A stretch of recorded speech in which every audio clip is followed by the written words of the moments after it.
Hi, I'm Melissa from Feel Better Fitness.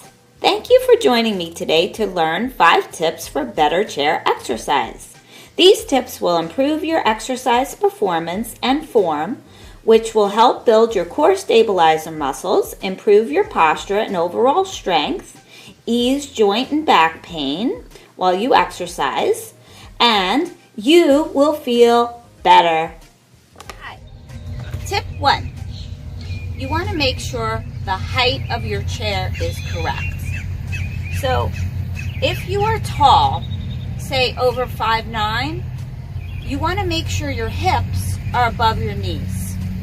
This creates a better hip angle so you're able to get in proper form. So now for me, I'm 5 feet, so I don't need a chair pad, but this is a great little tool. It's a ProSource balance pad I recommend. It is comfortable, supportive, and has many exercise uses. It lifts you up about 2 inches. You want to make sure your hips are going to be in line with your knees or a bit higher. Or you can use a throw pillow or a chair pad from home. But if you want this one, I will put the link in the description. Tip 2. Use your core. Sit to the front of your chair. Sit away from the back of the chair. So, and if you have low back issues, you might want to grab a throw pillow until your back gets stronger, because you've got to sit to the front of your chair. So if you need some back support, you can use a throw pillow until your core gets stronger to aid you in this form. Okay, so that's tip 2. So tip 2, we want to sit to the front of the chair if you need that back support. Now, why we sit to the front of the chair is so we can use our core. We have to use our core when we're doing our exercises. So if we're sitting back here, we're not using our core. We have to sit on top of our sit bones, which brings us to tip 3, which is sit in proper form. Tip 3, proper form. Okay, proper seated FFP, form, foundation, position. So also you can use your helping hands to help you with your form, okay? So now we're starting from our feet, right? You want them hip width apart, straight, doors closed. Because if you're out like this, it scoops you back and makes core collapse, okay? And ducks your sit bones under. So we want to get hip width apart, feet straight, doors closed, push through the heels. Your heels should be underneath your knees to help elongate your body. So if you push through your heel, that's where you want them to be. So you don't want them down here. All right, so ankles under knees, knees in line with hips, and then you want to get on top of your sit bones. So you wiggle around. Those are the bones in your butt. And you want to sit right on top of those. Now, a couple things. If you have a tight low back, you tend to push your sit bones back too far and not engage your abs. So you want to do a booty tuck. Okay? Now, if you are a ducker, which you have poor posture forward and you scoop under, you want to walk those sit bones back. So you're on top of that. So you don't want to scoop and you don't want to be pointed too far back. You want to be stacked underneath your shoulder. Then we elongate through the torso. So we elongate. We lift through our rib cage. We open the chest. Shoulders down, back, squeeze together. That helps elongate your chest. So you're engaged through your shoulder blades. And then you keep your shoulders away from your ears. Your shoulders should line up with your ears. So you take your turtle and your chicken. So you go detract, chin tuck, ear, shoulder, hip.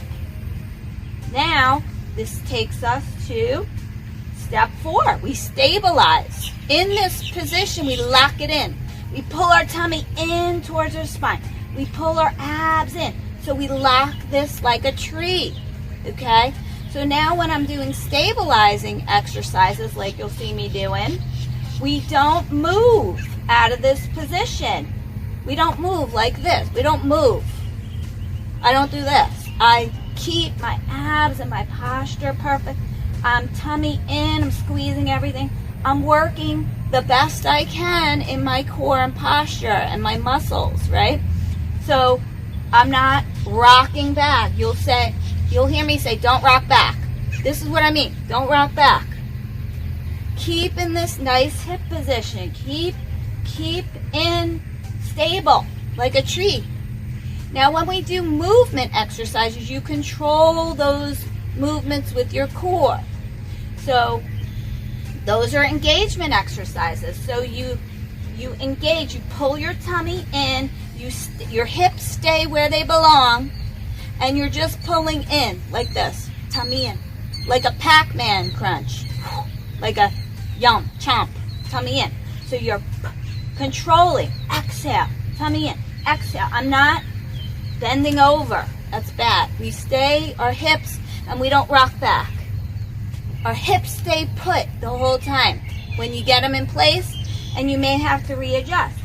So another thing that you may have to readjust is your feet. That's tip 5. Don't do a foot slide. I call this the Michael Jackson slide. So as we do exercises, this starts to happen. This is not stable. This is a bad hip angle. You're rounding, your core collapsing because I have no support.